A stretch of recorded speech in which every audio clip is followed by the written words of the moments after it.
మీర్పేట హత్య కేసులో గురుమూర్తికి 14 రోజుల రిమాండ్ విధించింది కోర్టు.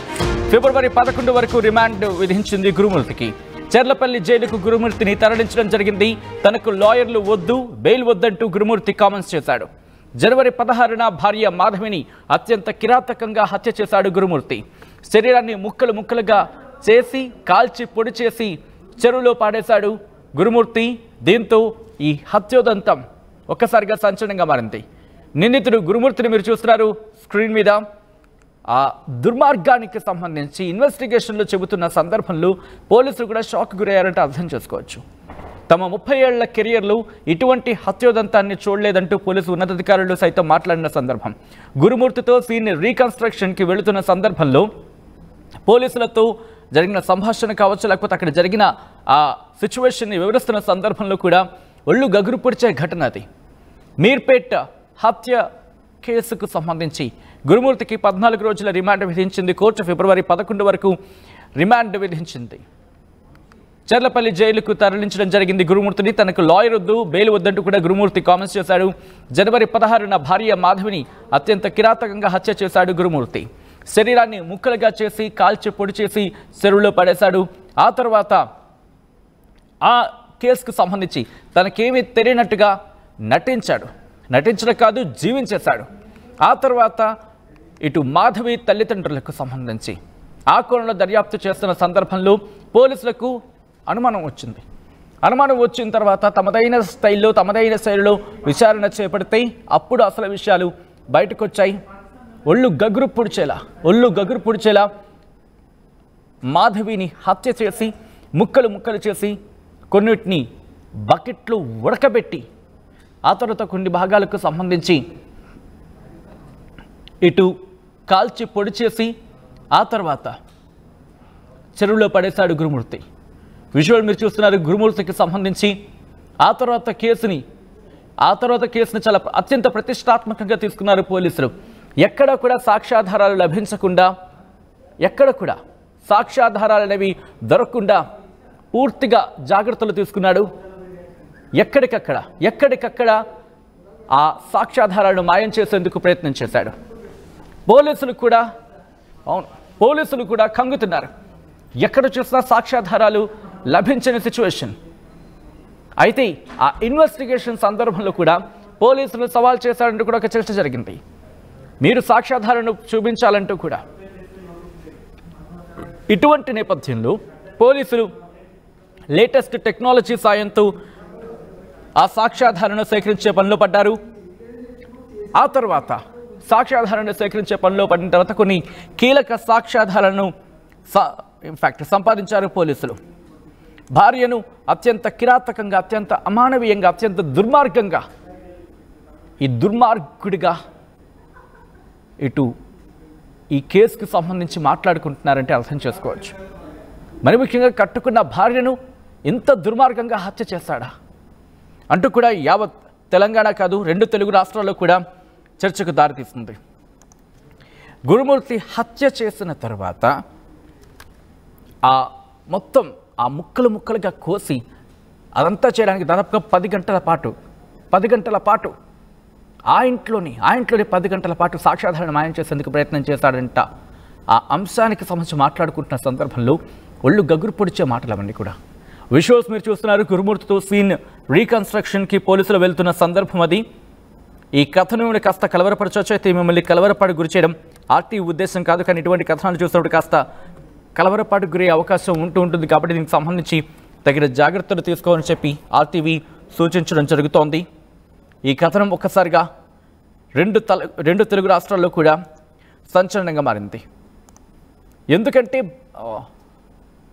అది ఎక్కడ కూడా సాక్ష్యాధారాలు కనిపించకుండా ముక్కలు చేసి తన భార్యను, ఎందుకంటే హైదరాబాద్ మీర్పేట మహిళా హత్య కేసు ఎంత సంచలనంగా మారిందంటే పథకం ప్రకారం తను ఈ హత్యకు పాల్పడినట్టుగా చెప్పుకొచ్చాడు.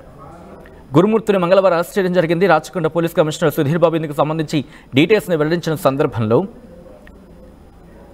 జేపీ చెరువు గ్రామానికి చెందిన పుట్ట గురుమూర్తి అలాగే వెంకట మాధవులకు 13 ఏళ్ల క్రితం పెళ్ళయింది. వీళ్ళకి 2 పిల్లలు. గురుమూర్తి గతంలో ఆర్మీ జవాన్గా పనిచేశాడు.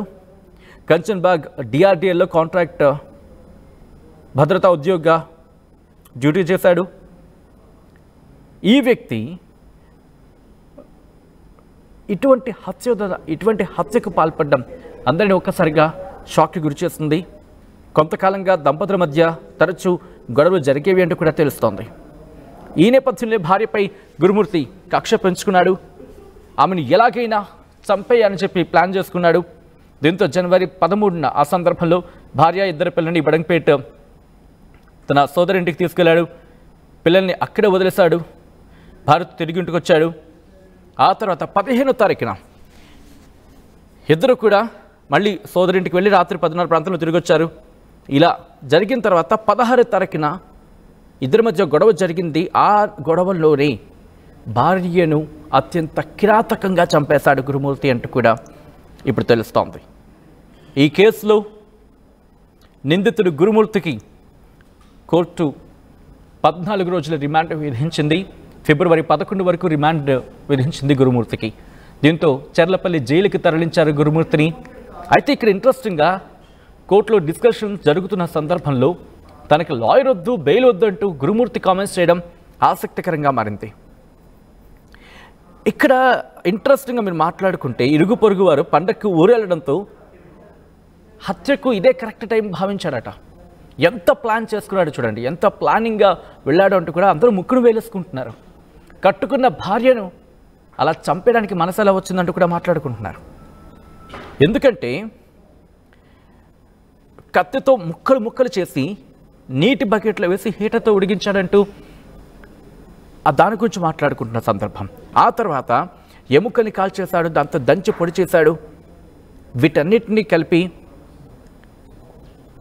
నీళ్ళలో వదిలేశాడు. ఇలా ఆ తర్వాత ఆనవాళ్ళు కనిపించకుండా క్లీనింగ్ చేసే ప్రయత్నం చేశాడు. ఇలా అనేకమైన ఆ ఇన్వెస్టిగేషన్లో బయటకు వస్తున్నప్పుడు, ఆ ఇన్వెస్టిగేషన్లో వింటున్నప్పుడు అందరికీ కూడా ఒళ్ళు గగురుపాటుకు గురైంది దాదాపుగా. అటువంటి సందర్భం 30 ఏళ్ల తమ కెరియర్లో పోలీసులు ఇటువంటి కేసునే చూడలేదంటూ చెప్పుకొచ్చిన సందర్భం ఉంది అంటే అర్థం చేసుకోవచ్చు. ఎందుకంటే సాక్ష్యాధారాన్ని పూర్తిగా మాయం చేసే ప్రయత్నం చేశాడు. ఎక్కడా కూడా ఆనవాళ్ళు దొరకకుండా జాగ్రత్త పడ్డాడు. ఆ తర్వాత మిస్సింగ్ కేసుగా పోలీసుల దగ్గరికి వెళ్ళాడు. నా భార్య కనిపించట్లేదు అంటూ కూడా మిస్సింగ్ కేసుగా చిత్రీకరించే ప్రయత్నం చేశాడు. ఒక్కసారి చూడండి, భార్యను చంపేశాడు ఆనవాళ్ళు లేకుండా. అక్కడ పకడ్బందీగా ఆనవాళ్ళని చెరిపేసే ప్రయత్నం చేశాడు. ఆ తర్వాత నా భార్య కనిపించట్లేదంటే పోలీసులు కంప్లైంట్ ఇచ్చిన సందర్భం. ఆ తర్వాత తల్లిదండ్రులు ఇన్వెస్టిగేషన్ చేశారు. ఇన్ని కోణాల్లో పోలీసుల దర్యాప్తు జరిగిన తర్వాత అసలు విషయం బయటకు వచ్చింది.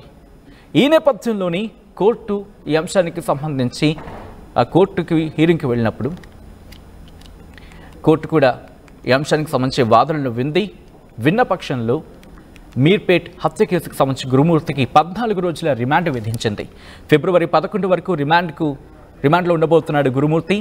ఈ నేపథ్యంలోనే చర్లపల్లి జైలుకి తరలించడం జరిగింది గురుమూర్తిని. తనకు లాయర్ వద్దు, బెయిల్ వద్దు అంటూ కూడా గురుమూర్తి కామెంట్స్ చేశాడట. సో ఇక్కడ ఇంట్రెస్టింగ్ చూడండి, తనకు లాయర్ వద్దు, బెయిల్ వద్దు అంటూ చెప్పుకొచ్చాడు. ఈ కథను మరి కాస్త కలవరపరచొచ్చు. అయితే మిమ్మల్ని కలవరపాటు గురి చేయడం RTV